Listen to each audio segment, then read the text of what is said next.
Atos 13:48 parece inverter a ordem da salvação na perspectiva arminiana. Só parece, perfeito. O texto de Atos 13:48 diz: E os gentios, ouvindo isto, alegraram-se e glorificaram a palavra do Senhor, e creram todos quantos estavam ordenados para a vida eterna. Maravilha. Esse versículo não pode ser tomado isolado do seu contexto. Basta você ler 2 versículos antes, você mata toda a charada. Curiosamente, não sei se por predestinação, porque eu livremente escolhi, eu estou aberto com esse texto aqui.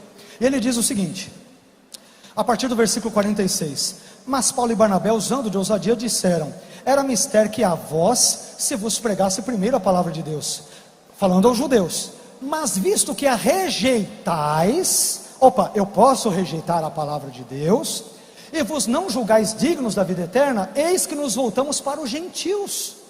Aí tem um contexto: porque o Senhor assim nos mandou, eu te pus para a luz dos gentios, para que sejas de salvação até os confins da terra. O contexto é autoexplicativo. Eu poderia recorrer ao texto grego, tetagmenoi, que pode ser traduzido como ordenados, colocados. Eu poderia usar vários outros argumentos, mas o argumento de Lucas em Atos Deus ordenou não apenas aos judeus, mas também aos gentios depois dos judeus a salvação.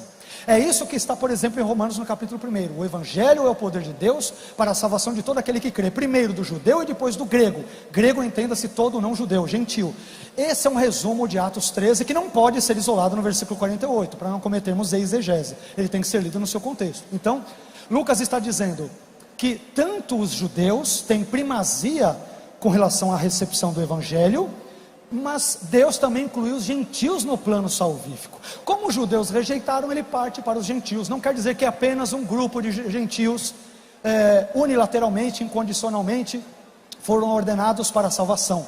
Se esse fosse o caso, esse tipo de doutrina entra em choque frontal com o ide por todo mundo e pregar o evangelho a toda criatura. Deus, desculpe, para essa característica de Deus eu falaria: o senhor está maluco? O senhor é meio bipolar? O senhor é meio esquizofrênico? O senhor escolhe apenas algum para a salvação e outros não? O senhor ordena alguns para a salvação e outros não? E me ordena que pregue o evangelho a toda criatura?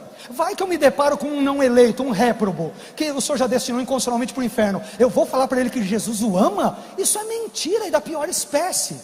Então, ensinamentos como este, eles acabam com o contexto ou com o conceito missionário. Por mais, eu não estou dizendo, que fique claro, que calvinistas não evangelizam. Essa normalmente é uma chacota feita entre arminianos e tudo, que calvinistas não evangelizam e tal. Não é bem assim. Mas quando eles evangelizam, eu diria que eles são bem consistentes. Como que eu vou pregar o evangelho a toda criatura, se eu não sei, entre as pessoas que estão me ouvindo, se há réprobos, que é a terminologia técnica para aqueles que vão para o inferno, e salvos? Por isso que eu já disse num dos programas, eu disse da forma mais sincera possível: se eu fosse um pastor calvinista, eu entraria em parafuso. Eu teria que ser acompanhado constantemente por psicólogos, Eu estou dizendo da forma mais respeitosa. Por quê? Porque há uma inconsistência lógica.